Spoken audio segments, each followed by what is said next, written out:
Je m'appelle Franck Truong, j'ai 45 ans et je suis magicien mentaliste depuis 20 ans. Eric, donnez-moi votre main comme ceci. Par contact, je vais capter votre pensée. Allez-y, concentrez-vous bien, ça devrait...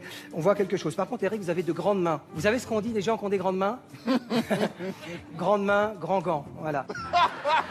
Allez, ça arrive. Ah, on voit quelque chose, on le reconnaît. Ne dites rien, ne dites rien. Eric, pour la première fois, dévoilez-nous le comédien ou la comédienne que vous avez choisi. Je pense à Uma Thurman. Uma Thurman, merci beaucoup, Eric. Exactement, c'était au lycée français, il s'appelle Christian Schellmann et c'est lui qui m'a initié au doux métier de la magie et du mentalisme. Et à l'époque, il fallait un mentor, donc qui était Christian Schellmann, qui m'a initié. Maintenant, ça s'est vraiment démocratisé, donc c'est plus facile, l'accès est beaucoup plus facile. Il faut travailler, c'est du travail, et surtout, il ne faut pas être trop timide.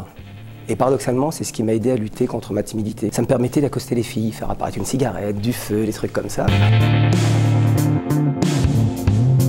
Cette émission m'a rapporté beaucoup de contrats. Après mon premier passage, on a vendu, je crois, une vingtaine de dates dès la première semaine. Oh, il y en a plein, c'est très sympa. J'ai quasiment tout aimé.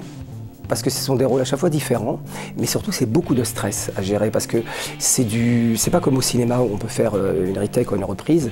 Là, il faut pas se planter parce qu'il y a toute une équipe derrière. Il y a un moment où je joue le fan un petit peu lourdeau des actrices de Plus belle la vie, et il y a un moment où je dois parler de ma femme morte.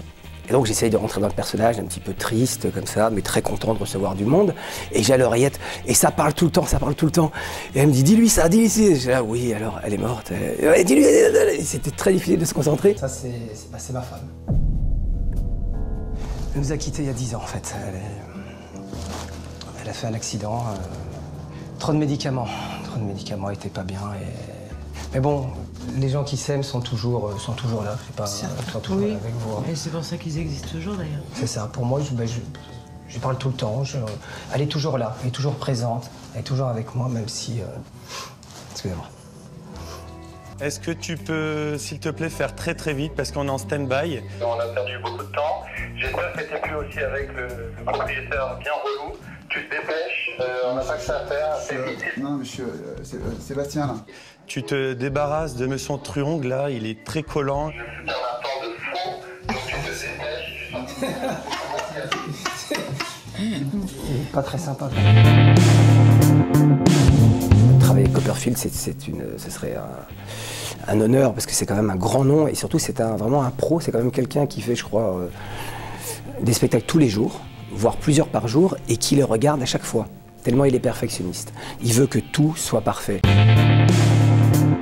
Je collabore sur une pièce qui s'appelle L'amour c'est magique, qui est une pièce de théâtre, une espèce de conférence avec plein d'effets magiques qui parlent de la vie de couple, de comment réussir sa vie de couple, et puis moi je mets en magie tout ça.